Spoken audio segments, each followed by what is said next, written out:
ابھی تک کتنے چکر لگے ہیں بلوچ لواحی کین کے جتنے بھی لوگ وہاں پر لاپتہ ہوئے ہیں، اور ہمیشہ سے یہ مسئلہ ان کا جو ہے رہا ہے، اور یہ سیونٹیز سے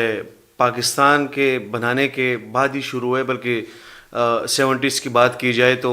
جو اختر مینگل صاحب ہے ان کے بھائی کے ساتھ جو کچھ ہوا، اور پھر اس کے بعد جب ان سے پوچھا گیا اداروں سے تو انہوں نے کہا کہ وہ تو افغانستان میں ان کی جو ہے لاش پڑی ہے۔ یہ معاملات جو ہے یہ کافی عرصے سے جو ہے وہ چل رہے ہیں، اور جو بلوچ لاپتہ افراد کا مسئلہ ہے آج تک کسی کو یہ نہیں پتہ چلا کہ بلوچ لوگ جو ہے وہ لاپتہ کیوں ہوتے ہیں، یا پختون لوگ جو ہے وہ لاپتہ کیوں ہوتے ہیں۔ آخر میں شاید یہی جواب ملتا ہے کہ وہ لوگ جو اپنے حقوق کے لیے لڑتے ہیں، بات کرتے ہیں، شاید وہ لوگ اس لیے لاپتہ ہوتے ہیں، اس لیے ان کو غائب کر دیا جاتا ہے، یا ان کو ڈیس اپیئر کر دیا جاتا ہے، کہ وہ اپنے حق کے لیے لڑتے ہیں، اپنی آواز اٹھاتے ہیں، اور اس معاشرے کی جتنی بھی محرومیہ ہے ان پہ بات کرتے ہیں، مزاحمت میں سب سے آگے ہوتے ہیں، اور مزاحمت جو ریزسٹنس ہے وہ تو ہمیشہ ہر بندہ اپنے شعبے میں کرتا آیا ہے اور کرنے کی کوشش بھی کرتا ہے، لیکن مجھے لگتا ہے کہ یہ جو مسئلہ ہے بلوچ لاپتہ افراد کا، یہ بہت بڑا مسئلہ ہے۔ ہم جب یہ جو پروٹیسٹ کی آپ نے بات کی کہ اس دفعہ جب وہ لاسٹ ٹائم آئے تھے اور وہ یہاں سے مایوس ہو کر واپس چلے گئے، مارنگ بلوچ ان کو لیڈ کر رہی تھی، اور سب سے بڑی جو خوشی کی اور دلچسپ بات ہے وہ یہ ہے کہ ایک خاتون ان کو لیڈ کر رہی تھی، اور وہ خاتون جب آئیں اس کے بعد ان کے لیے کافی زیادہ مسائل جو ہے وہ کریٹ کیے گئے۔ اگر وہ بہت چھوٹی چھوٹی چیزیں ہیں، اگر وہ کوئی ساؤنڈ لگاتے تھے تو ان کے ساؤنڈ کو پولیس اور یہ لوگ جو ہے وہ اٹھا کے لے کے جاتے تھے، ان کے پاس کوئی آتا تھا ان کو کوئی امداد دینے کی کوشش کرتا تھا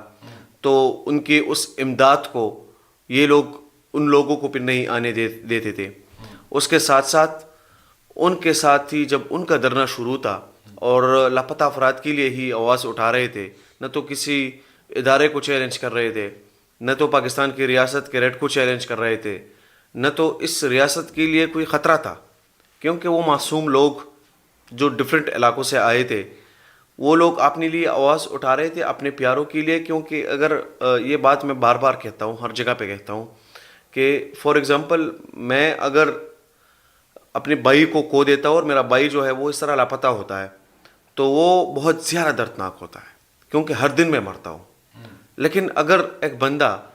اس کو آپ مار دیتے ہیں